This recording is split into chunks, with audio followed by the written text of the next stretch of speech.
Bonjour à toutes et à tous et merci de votre très belle fidélité. Jésus est en marche et nous savons par le passage précédent qu'il est déterminé pour se rendre à Jérusalem. Suivre Jésus devient un pèlerinage permanent.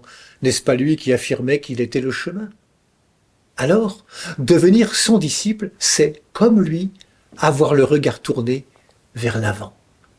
La mission est toujours devant, pas derrière. Quiconque regarde en arrière n'est pas fait pour le royaume de Dieu. Jésus, lui, regarde devant, c'est-à-dire Jérusalem, là où tout va s'accomplir. Plutôt que d'être obnubilé sur les conditions qu'il faut pour suivre Jésus, commençons par mieux le connaître lui, l'écouter, le laisser nous enseigner par sa parole. Le reste découlera selon les situations et la liberté de chacune et chacun.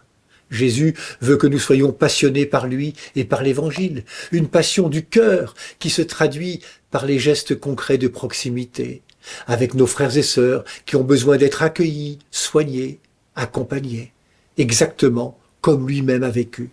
Croyons-le, tout découle de notre relation personnelle avec le Christ. C'est par là qu'il nous faut commencer. Ne soyons pas encombrés ni débordés par nos occupations que nous croyons souvent indispensables, mais commençons par mettre en Christ notre confiance. Ce qui compte n'est pas d'abord de renoncer, mais bien de s'attacher à celui qui appelle à le suivre. La grâce de Dieu fera le reste. En cette fête de Saint François, je vous laisse avec sa prière. Bonne journée à toutes et à tous. Prenez bien soin de vous et des autres. Seigneur, Seigneur, fais de moi un instrument de ta paix.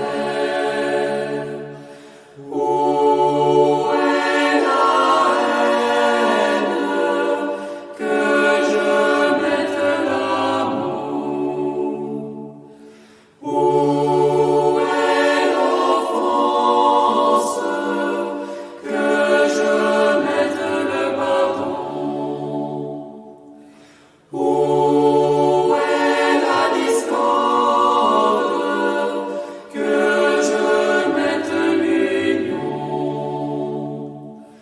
Où est l'erreur?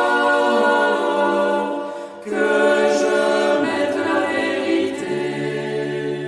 Seigneur, Seigneur, fais de moi un instrument de ta paix. Où est le doute? Que je mette la foi. Où est le désespoir? Que je mette l'espérance. Où